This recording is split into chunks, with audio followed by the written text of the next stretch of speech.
नमस्कार दोस्तों, स्वागत है आपका इस वक्त की बड़ी खबर में, जो कि सीधा उत्तर प्रदेश से है। कोरोना वैक्सीन को लेकर सीएम योगी आदित्यनाथ ने जारी किए बड़े आदेश।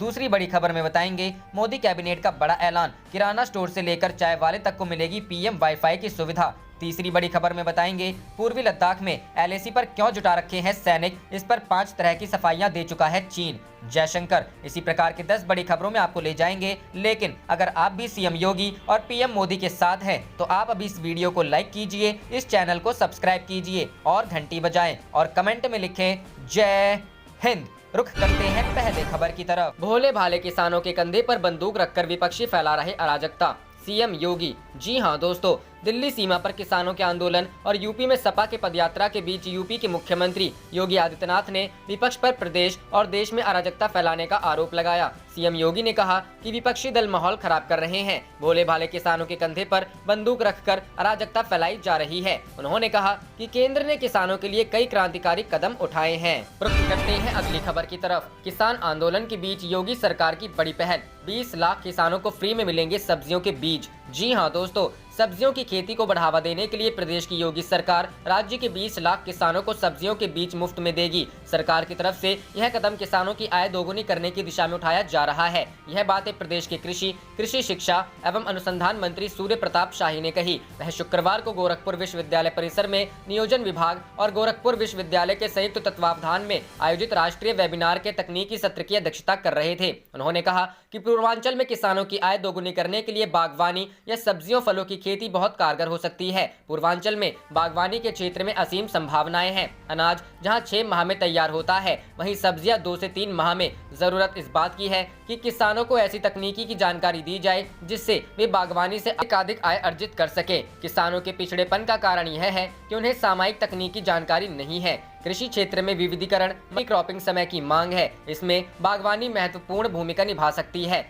कृषि क्षेत्र के विकास का सतत प्रयास कर रही योगी सरकार। कृषि मंत्री ने कहा कि योगी सरकार कृषि क्षेत्र के विकास को सतत प्रयास कर रही है। International rice research centre Philippines का केंद्र वाराणसी में खोला गया है। राज्य में इंटरनेशनल पोटैटो रिसर्च सेंटर का एक केंद्र खोलने का भी प्रयास जारी है। पिछले 3 साल में 300 करोड़ रुपए कृषि विज्ञान केंद्रों व अन्य कृषि संस्थाओं को दिए गए हैं। आज लगभग सभी जिलों में कृषि विज्ञान केंद्र है। मौसम आधारित फसली बीमा में तमाम नए जिलों को शामिल कर महज 5% प्रीमियम पर फसल सुरक्षा दी जा रही है। मंडी शुल्क को 2% से 1% कर दिया गया है। पॉली हाउस के निर्माण पर 50% अनुदान उपलब्ध है। पर क्रॉप मोर क्रॉप योजना के तहत स्प्रिंकलर जैसे कृषि यंत्रों पर 80 से 90% अनुदान किया जा रहा है। उन यंत्रों से पानी भी बचेगा और संतुलित पानी देने से फसलों का उत्पादन भी अधिक होगा। कृषि मंत्री ने कहा कि बीज की गुणवत्ता बेहतर करने की वैज्ञानिकों को आगे आना होगा। इसी क्रम में आम की चर्चा करते हुए उन्होंने कहा कि दशहरी आम यूपी की पहचान रहा है, उसकी क्वालिटी को और ठीक किया जा सकता है। अल्फांसो की टक्कर का गोरखपुर और बस्ती का गौरजीत आम की क्वालिटी को बढ़ाकर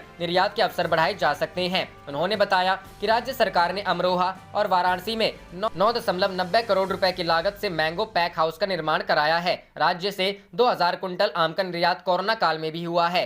कृषि मंत्री ने पूर्वांचल क्षेत्र के विकास में कृषि उत्पादक संगठनों की भूमिका की चर्चा करते हुए देश में कृषि संशोधन कानून को किसानों के हित में बताया। कोरोना काल में भी चालू रहा कृषि क्षेत्र। संगोष्ठी में अपर मुख्य सचिव कृषि देवेश चतुर्वेदी ने कहा कि कोरोना काल में जब सब कुछ बंद था तब कृषि क्षेत्र चालू रहा। राज्य में लाखों की संख्या में लौटे प्रवासियों में अधिकतर पूर्वांचल के थे। इन्हें सरकार के मदद से कृषि क्षेत्र में काम मिला। उन्होंने स्वाट एनालिसिस कर कृषि क्षेत्र में नई नीति बनाए जाने पर जोर दिया। कहा कि अपनी ताकत, कमजोरी, अवसर और खतरों का आकलन कर आगे बढ़ने की जरूरत है। श्री चतुर्वेदी ने कहा कि पूर्वांचल के कृषि क्षेत्र में उपलब्ध मानव संसाधन, पानी की प्रचुरता, बेहतर होती रोड कनेक्टिविटी हमारी ताकत है। बाढ़ जैसी दैवीय आपदा के खतरे हैं। छोटी जोत, कमजोर सहकारी समितियां व अपेक्षाकृत कमजोर मंडियां कमजोरी हैं, तो खेती की विविधता, गौवंश आधारित कृषि, सरकार द्वारा किए गए बाजार सुधार, एफपीओ जैसी नीतियों से अवसर भी सृजित हो रहा है। अपर मुख्य सचिव ने कृषि क्षेत्र में एफपीओ की भूमिका की चर्चा करते हुए महाराजगंज व देवरिया के 2 एफपीओ द्वारा क्रमशः शंकरकंदी, शकरकंदी व मशरूम उत्पादन के क्षेत्र में किए गए नवाचार व मार्केटिंग का उदाहरण भी पेश किया। इस तकनीकी सत्र में उप महानिदेशक ICAR डॉक्टर अरविंद कुमार सिंह ने पूर्वी उत्तर प्रदेश में बागवानी के विकास की संभावनाएं विषय पर ऑनलाइन वक्तव्य दिया। ICAR IVR वाराणसी के निदेशक डॉक्टर जगदीश सिंह भी सब्जियों की खेती पर अपनी बात रखने को ऑनलाइन जुड़े। आचार्य नरेंद्र देव कृषि विश्वविद्यालय अयोध्या के कुलपति डॉक्टर विजेंद्र सिंह ने इस बात पर और चर्चा की कृषि में रोजगार के अवसर कैसे बढ़ाए जा सकते हैं। सत्र की सह अध्यक्षता गोरखपुर विश्वविद्यालय के प्रोफेसर रविकांत ने की। इस सत्र में गोरखपुर विश्वविद्यालय के कुलपति प्रोफेसर राजेश सिंह, पूर्वांचल विकास बोर्ड के उपाध्यक्ष नरे। रुख करते हैं अगली खबर की तरफ। राजद प्रमुख लालू यादव को आज भी नहीं मिली बेल, अब करना पड़ेगा 42 दिनों का इंतजार। जी हां दोस्तों, झारखंड हाईकोर्ट में आज चारा घोटाले से संबंधित दुमका कोषागार से अवैध निकासी के मामले में राजद प्रमुख लालू यादव की जमानत याचिका पर सुनवाई हुई। आज हुई सुनवाई में लालू यादव की ओर से झारखंड हाईकोर्ट में बताया गया कि उनकी सजा की आधी अवधि अभी पूरी हुई या नहीं। इस सजा की आधी अवधि के रिकॉर्ड का पूरी तरह से सत्यापन नहीं हो पाया है। इसके अलावा सीबीआई की ओर से लालू यादव की जमानत याचिका के खिलाफ उठाए गए बिंदुओं का जवाब भी दाखिल किया जाएगा। जानकारी के अनुसार इसके लिए सीबीआई की तरफ से पूरक शपथ पत्र दाखिल किया जाएगा, जिसके लिए सीबीआई ने अदालत से इसके लिए समय मांगा है। इसके अलावा सीबीआई की ओर से अन्य दूसरे कारणों का भी हवाला दिया गया, जिसकी वजह से सीबीआई ने मामले की सुनवाई किसी दूसरे दिन कराने का आग्रह किया। इस पर जस्टिस अपरेश सिंह की पीठ ने सीबीआई के आग्रह स्वीकार कर लिया और लालू यादव की बेल याचिका पर आगे की सुनवाई 6 सप्ताह बाद की तय कर दी। याद रहे, राजद प्रमुख लालू यादव की जमानत याचिका पर आज सुनवाई होने से पहले सीबीआई की ओर से झारखंड उच्च न्यायालय ने पूरक शपथ पत्र दाखिल किया गया। उस पूरक शपथ पत्र में सीबीआई ने लालू यादव पर जेल नियमावली का उल्लंघन करने का आरोप लगाया है। रुख करते हैं अगली खबर की तरफ।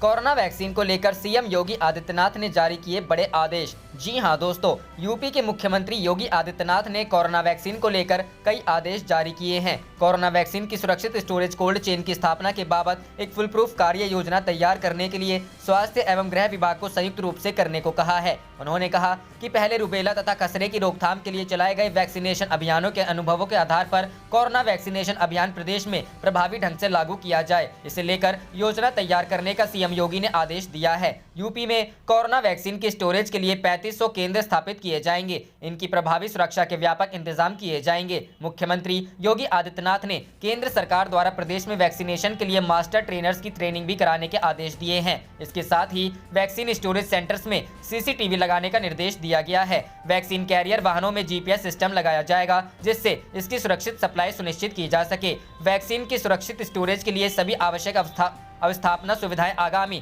15 दिसंबर 2020 तक तैयार करने के निर्देश दिए गए हैं। रुख करते हैं अगली खबर की तरफ। मोदी कैबिनेट का बड़ा ऐलान, किराना स्टोर से लेकर चाय वाले तक को मिलेगी पीएम वाईफाई की सुविधा। जी हां दोस्तों, देश में इंटरनेट सेवा को और मजबूत करने और इसे हर किसी तक पहुंचाने की दिशा में मोदी सरकार ने बड़ा कदम उठाया है। सरकार ने पब्लिक वाईफाई लॉन्च करने का फैसला लिया है। यह वाईफाई नेटवर्क पूरे देश में खड़ा किया जाएगा, जिसका नाम पीएम वाणी यानी वाईफाई एक्सप्रेस नेटवर्क इंटरफेस है। यह 3 टियर सिस्टम है, जिससे देश के 130 करोड़ नागरिकों को वाईफाई के जरिए इंटरनेट मुहैया कराया जाएगा।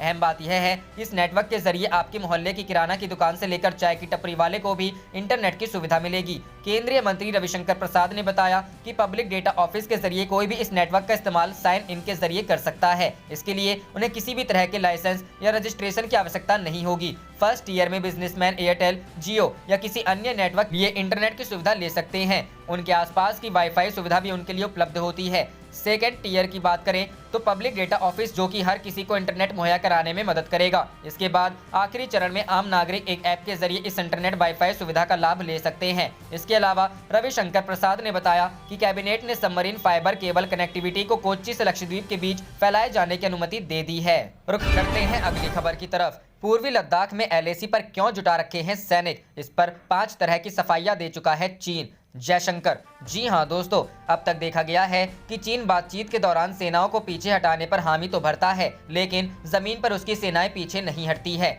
चीन के अड़ियल रुख का ही नतीजा है कि मौजूदा वक्त में पूर्वी लद्दाख में दोनों सेनाएं मोर्चों पर तैनात हैं। भारतीय विदेश मंत्री एस जयशंकर कहा है कि बीजिंग के इसी रुख के चलते भारत और चीन के संबंध अब तक के सबसे खराब दौर में पहुंच गए हैं। विदेश मंत्री ने बुधवार को ऑस्ट्रेलियाई थिंक टैंक लोवे इंस्टीट्यूट के साथ एक ऑनलाइन चर्चा में कहा कि एलएसी पर सैनिकों की तैनाती के बारे में चीन भारत को 5 अलग अलग तरह की सफाइयां दे चुका है, लेकिन सीमा पर शांति को लेकर हुए समझौते तोड़ने की कोई साफ वजह नहीं बता रहा है। इसी अड़ियल रुख के चलते ही भारत और चीन के संबंध बेहद खराब दौर में, जैसा कि 30 से 40 वर्षों में कभी नहीं रहा। जयशंकर ने कहा कि हमारा नजरिया बिल्कुल साफ है कि एलएसी पर शांति और बराबरी ही द्विपक्षीय संबंधों की बुनियाद है। सीमा पर ऐसी स्थिति के साथ यह नहीं कहा जा सकता है कि अन्य सभी क्षेत्रों में जीवन की गतिविधि को आगे बढ़ाए। यह गैर वाजिब है। हमने 1988 में ऐसी समस्या का सामना किया है। यह हमारे रिश्ते में एक अवरोध था। तब से हमारे बीच मतभेद थे, लेकिन मोटे तौर पर संबंधों की दिशा सकारात्मक रखी गई थी। रुख करते हैं अगली खबर की तरफ। सीएम योगी आज देंगे कई सौगातें,